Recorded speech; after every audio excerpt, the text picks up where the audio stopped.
guys, welcome to another BrokerCast. Today, as you can see, we have Bruno in here. It's going to take over.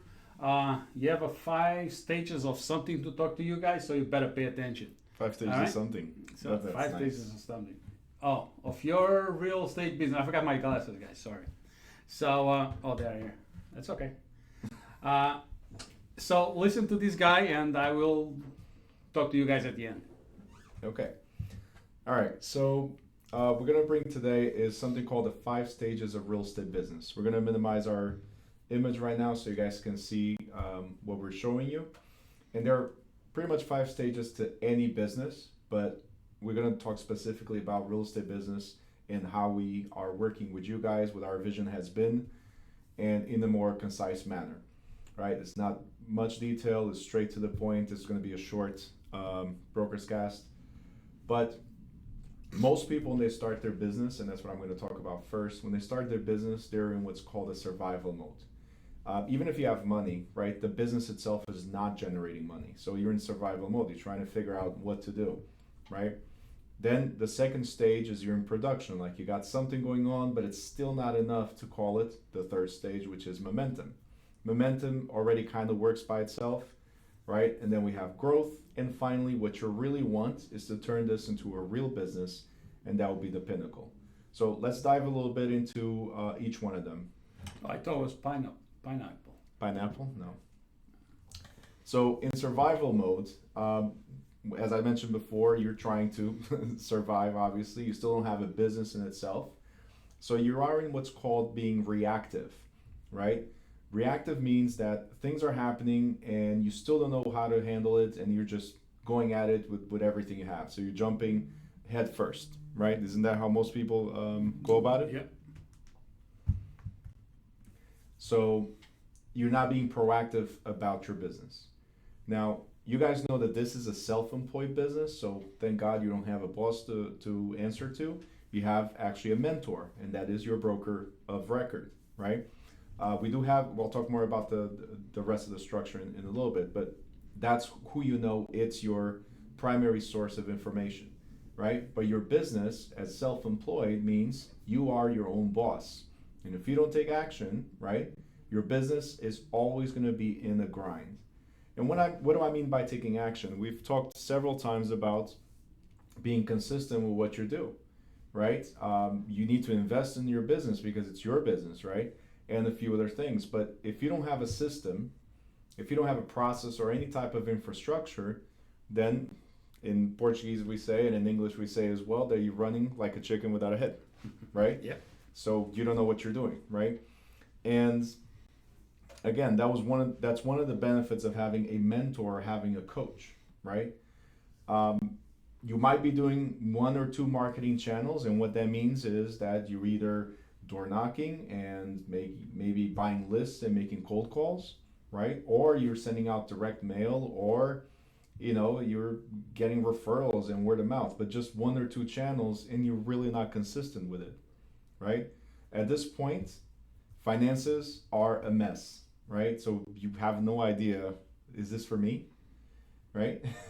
So you're spending every dollar you make, and you kind of like get to the point where, again, is this for me? Should I continue? Should I not?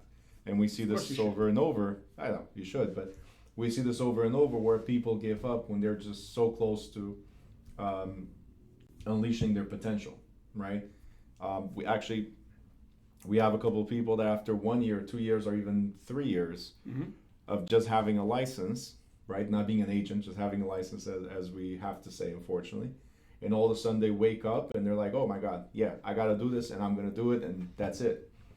And this year we had one person that went on stage a bunch of times that never put a foot on stage, right? But this was that person's year, right? So you never know when it's going to happen, right? But you don't want to stay in survival mode. That's the biggest thing that we're trying to bring here today. So you want to... I'm here for a reason, guys. You're my clicker. There you go. You're the clicker today. So instead of the BrokerCast, is the ClickerCast. So you want to get into what's called production mode, right? So this is like the upgrade of your survival, where you're getting some results. For some of you, I know some of you are just getting rentals, some of you are just getting 1 or 2 purchases or sales a year, but now you're actually getting some type of results throughout your second year, your third year, or maybe even first year, depending on who you are and how you dove into this business, right? So what happens at this point? We get some type of stronger self-belief that maybe I can do this, right? All right, so now what is the next thing we do? If we're making money, we go on vacation. That's a good idea. No. You should start reinvesting in your business. So you start expanding your marketing, right?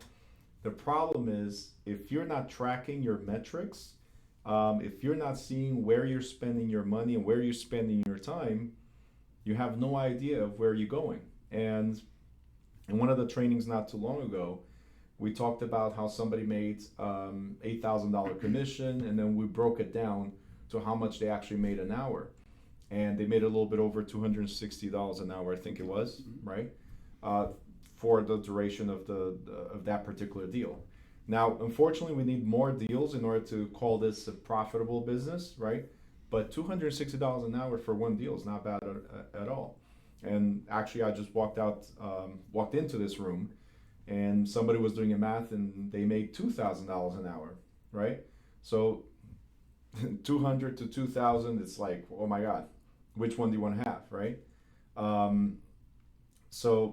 that has to do with efficiency. It has to do with being the luck of the draw, as we say, like the deal is actually smooth and it goes through the proper way, right? But if you're tracking the metrics, it makes it a lot easier to understand what you're doing wrong, what are you doing right, and what to improve, right?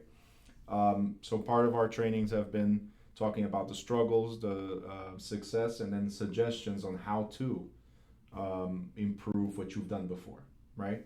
At this point in our structure, I hope that you are already at a TSA or trainer level and you start building your team. So you're going to have 1 or 2 agents under you. Now you start seeing another type of growth. Can you click, please? Thank you so much. Another type of growth. We call this the momentum, right? So now you don't depend just on you. You are seeing compensation for helping other people, and that's the beauty of the business that we're in, that we get to help people succeed and get to help people reach their goals, whatever they might be, whether it's $50,000 a year or $100,000 or $250,000 or just being constantly on vacation. Anyway, best part. I'm sorry? Best part. The best part, I know. But that's the part that we enjoy the most, and that's what we take pride in, both Pedro and I, getting to see people grow and achieving whatever their goal was, right? So during the momentum phase, right, you're a trainer, you're trying to figure out how to help other people as well. So you're kind of like building a mini company within our company, right? And at this point, you should have like 3 agents or more. Maybe you're at a point where you can hire a TC, which is a transaction coordinator, to help you as a team leader, right? Because it does get to a point that it's cumbersome, so you now need an assistant, right? You need some type of support, right? But this is where people fail the most. People become team leaders, or people get in the leadership position, and they're treating that part of the business as they were treating their business before, without concern of metrics, without understanding the data of their business. So if you don't understand how you're doing your business, then how can you help somebody do theirs, right? So momentum stage is when you open your eyes to understand what KPIs are, and ROAS, which is return on ad spend, for instance, whether it's print or digital marketing, but you start understanding those expenses and what works, what doesn't work, and so on. Now you're investing in the structure, as I mentioned, and in your team, and pretty much what you're doing is grooming other leaders. Most of you don't remember when Pedro had the interview with you guys, or if you were interviewed by me, most of you don't remember, but we do have a lot of rewards or bonuses for people that reach trainer level, and if you help train 3 or more people, then there are other types of incentives. So our goal is to get you to grow to a point where the business pretty much works for you, Okay, but we'll talk about that in a second.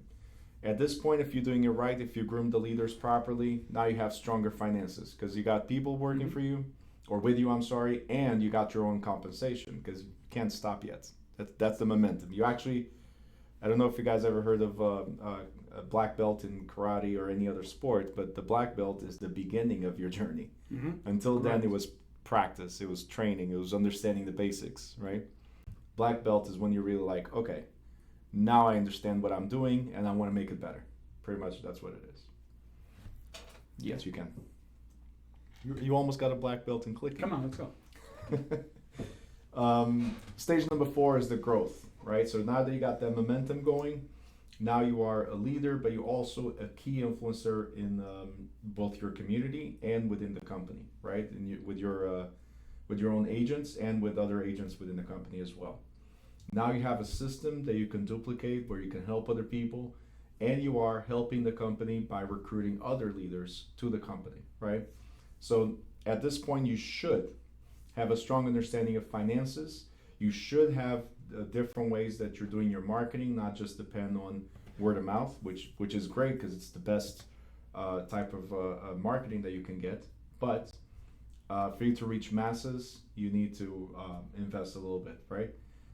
And that could be, we talked about it several times, that could be, again, the direct prints, it could be purchasing leads, or the best for me is community events, seminars, webinars, and stuff like that, which you can get a lot of people to attend at once. So you deliver your message to the masses, and then you work each one of them individually. You should at this point have a stabilized team of agents where they produce like you did. They're entering the momentum stage, right? And you should have an assistant or two by now to help you keep the growth going. And if things go right, you reach the 5th stage. Okay, and I put if things go right because unfortunately we don't listen to the voice of reason, even if it's our own. You know, the voice of reason is there, like, I want to do this, and then, yeah, but that sounds so good, and then you go a different route. But if you did things right, if you establish these things the way I just mentioned, and the way we've been trying to coach you, then you have what's called a self-managed company. One of the goals that Pedro mentions and that we mentioned in trainings about the company is that you open your own company eventually within the New Direction brand. So it's like you're building a company within the company, I said earlier, and hopefully become a branch office with a team that's already trained. So it's a turnkey office that you can benefit from. It's not like you're going to become the competition and then, oh, who do I recruit, or how do I go through the headaches that made Pedro lose his hair. He had a full set of hair when I met him, right? But all the headaches, all the headaches that we go through, you won't have to because it's set. So pretty much you have a team that trains your team, and your focus now is on scaling, right? So you have strong finances, you definitely know the metrics and everything's in place. Once you're able to scale, now you've reached freedom. Okay, so that's pretty much what I had to say about. Now you can go on vacation. Now you can go on vacation, full freedom. There you go. But that's pretty much the 5 stages of a real estate business. And your time to click. Okay, and most people, you can click there Click one. Here? if you want. Nothing happened. Nothing happened. There you go. I gotta be this guy. And most people will never go out of the survival stage because they're trying to do everything on their own, or mainly that's it. They don't reach out for support. They don't ask for help, and it looks like they're doing something, but I think they're just turning wheels, right? And that's one of the issues that stops you from reaching the other stages. All right, so guys. Today we come to an end. It's a nice guy. He knows what he's talking about, right? So today you're finishing here. Thank you for being here with us. Remember, like us on YouTube. I get this right for one time. On YouTube, like the video, watch the video, subscribe to the channel, comment, and give us ideas. Everybody say they're going to give us ideas. Nobody sent me anything. So guys, we're good for today, right? You want to say something else? No. So goodbye, guys. See you next week.